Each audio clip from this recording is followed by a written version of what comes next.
Bonsoir à tous, merci de nous rejoindre dans cette nouvelle édition de Viva Événement. Voici tout de suite les principaux titres de l'actualité de ce jour. Travail à l'étranger, une jeune femme affirme avoir été vendue en Chine par une agence de placement. On lui aurait promis un travail dans ce pays. Malheureusement, elle s'est retrouvée mariée de force à un Chinois présentant un handicap. La filière crocodile dans une mauvaise passe. La peau de crocodile devient rare et coûte très cher, au grand désespoir des petits artisans malgaches. À l'étranger, le G7 condamne l'intervention russe en Crimée en Ukraine et suspend les préparatifs du sommet du G8 en Russie. Et enfin, un an après les faits, Oscar Pistorius se retrouve devant les juges en Afrique du Sud.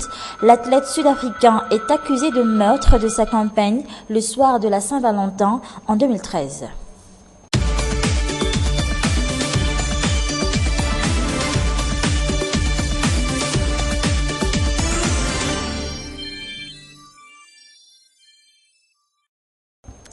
Nouveau scandale dans l'envoi de travailleurs malgaches à l'étranger. Une jeune femme affirme avoir été vendue à un Chinois à son arrivée en Chine. Elle était envoyée sur place par une agence de placement à Madagascar pour y travailler en septembre 2012. Malheureusement, elle s'est retrouvée mariée de force à un Chinois présentant un handicap. Encore une fois, le syndicat professionnel de travailleurs sociaux, le SPDTS, saisit l'affaire et dénonce cette nouvelle forme de traite de personnes. Anna Muriel, Nzara Ndiansour. Cette jeune femme malgache de 27 ans est arrivée en Chine, dans une région mal fréquentée appelée Suyan, grâce à Facebook. Très vite, sa vie s'est transformée en enfer. Elle se retrouvait mariée de force à un Chinois, contrairement à un emploi qu'on lui aurait promis.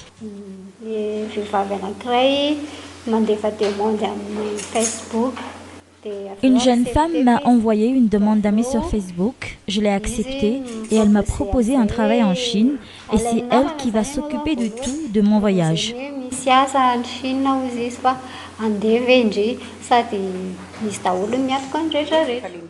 Ces personnes intermédiaires l'auraient vendu à 57 000 yuan.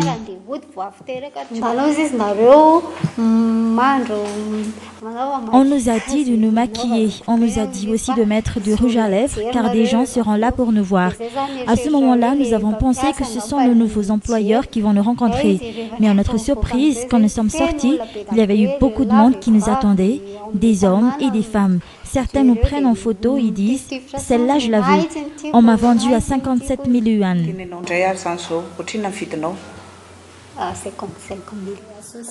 13 autres femmes malgaches ont vécu la même expérience que cette première victime. Depuis décembre dernier, je reçois surtout des appels de ces jeunes filles le soir, car c'est durant la nuit qu'elles peuvent se cacher pour appeler quand elles ont un peu de crédit. Elles se plaignent d'avoir été trahies. On leur a promis un emploi comme domestique ou dans le commerce ou serveuse. Or, une fois arrivées là-bas, on leur confisque tout de suite leur passeport. Et après avoir travaillé quelques jours, on leur force à faire des mariages forcés et parfois on les vend à d'autres personnes.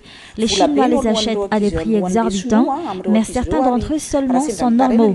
D'autres sont par exemple des handicapés mentaux, aveugles ou handicapés physiques. Les travailleuses malgaches n'ont pas le droit de refuser, sinon elles doivent payer les 40 000 derrière pour leur liberté.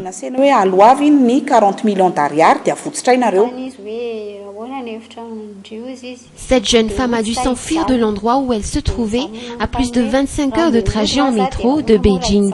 Par chance, elle a rencontré un ressortissant malgache qui lui aurait donné des vêtements et un peu d'argent pour rejoindre l'ambassade de Madagascar en Chine. Les deux malgaches à l'origine de cette nouvelle traite de personnes seraient déjà arrêtés à Beijing.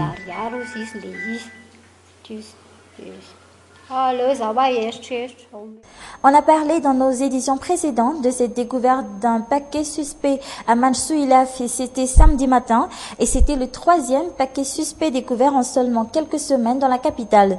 L'affaire a vite changé les habitudes des Tananariviens.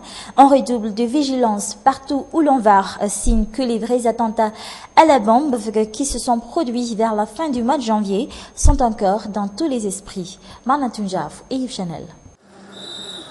Aujourd'hui, personne n'ose prendre un sac égaré dans la rue. Pour beaucoup, il pourrait s'agir ni plus ni moins que d'une bombe. Je n'irai jamais prendre ces sacs égarés, car ils pourraient nous tuer. Je ne peux pas prendre un sac égaré, car c'est vraiment difficile avec cette affaire de bombe. Je ne prends pas ce genre d'objet, car il pourrait contenir une bombe. Les bombes et fausses bombes découvertes ces derniers temps dans plusieurs endroits de la capitale ont été soigneusement emballées dans des sacs, paniers ou sacs en papier. Que doit-on faire si on se trouve en face d'un sac suspect? 2 des 3 personnes que nous avons interrogées savent exactement quoi faire dans ce cas-là. Si je découvre un sac suspect, je vais tout de suite alerter les forces de l'ordre les plus proches et je leur dirai que j'ai trouvé un objet suspect. Je vais tout de suite alerter les forces de l'ordre avec toute cette affaire d'insécurité et de bombes artisanales. Cette femme, par contre, affirme ne pas savoir quoi faire si elle se trouve dans cette situation. Sa priorité serait d'abord de sauver sa vie. Je ne prends pas les sacs et je continue ma route. Gare à celui qui va le prendre. Je ne vais pas appeler les forces de l'ordre car j'aurai trop peur. Un comportement a changé d'après les responsables des forces de l'ordre, car la personne met en danger les autres en passant sous silence cette information capitale, celle d'avoir découvert une bombe susceptible de blesser d'autres personnes. Ces derniers jours, les forces de l'ordre reçoivent pas moins de 3 appels par jour. On doit tout de suite appeler les forces de l'ordre les plus proches ou appeler les numéros verts 119 pour la gendarmerie, 017 pour la police nationale. Elles sont joignables sur le réseau RTL et c'est gratuit. Puis, on ne doit en aucun cas toucher à l'objet suspect et le laisser intact pour que les forces de l'ordre puissent mener l'enquête et arrêter les malfaiteurs. Depuis le début de ces faux attentats à la bombe, les responsables de la sécurité n'ont de cesse rappelé qu'il s'agit là d'un acte de déstabilisation visant à semer la terreur auprès des Tananariviens. Et pour mieux faciliter l'arrestation des auteurs de ces actes, les forces de l'ordre changent de stratégie et mettent en action des chiens pisteurs. Parlons en présent d'artisanat. La filière crocodile se trouve actuellement dans une mauvaise passe. Les artisans ont du mal à trouver la matière première, c'est-à-dire la peau de crocodile qui s'achète par centimètre et qui coûte très cher. À cause donc du coût de production très élevé, les produits artisanaux faits en croco se vendent difficilement et pire, ils ne peuvent être exportés pour l'instant. La filière crocodile, une enquête réalisée par Manatunjav et Nzarandiansour. C'est rare qu'on trouve encore ces peaux de crocodile encore fraîches en cette période. Hélène a reçu cette matière première tout juste hier. Elles viennent de Ménabé. Elle est très fière de son acquisition car depuis quelque temps, les peaux de crocodile se font rares dans cette région entre le mois de novembre et le mois de mai. La raison est simple, la chasse aux crocodiles devint très difficile.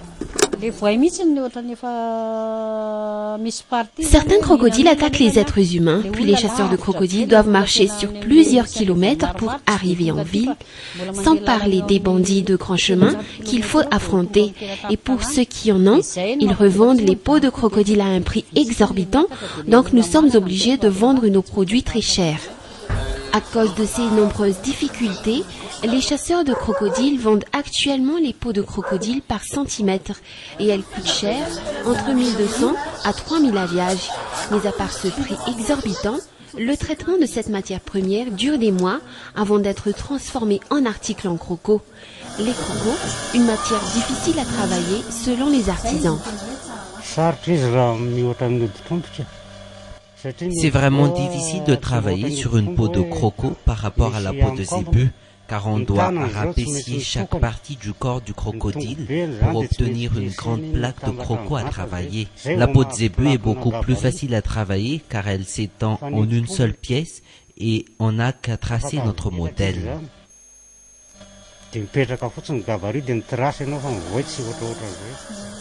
À cause de ce procédé long et parfois compliqué, les produits artisanaux en croco coûtent très cher. Ici, dans ce magasin spécialisé en articles en croco, le prix d'un sac peut coûter dans les 100 000 alliages, des articles dont beaucoup ne peuvent se l'offrir. Si on n'a pas assez d'argent, on ne pourra pas acheter ces articles en croco, car ils coûtent très cher. Est-ce que vous imaginez qu'il y a une différence de 100% entre le prix d'un portefeuille en peau de zébu et un autre en croco? En parallèle, les produits en faux croco font leur apparition dans certains marchés de la capitale. Des produits à effet croco, les spécialistes de la filière n'ont pourtant pas du mal à reconnaître le vrai du faux. Et voilà, c'est la fin de cette édition. Merci à vous de l'avoir suivi jusqu'à la fin. Restez avec nous pour la suite du programme. Au revoir.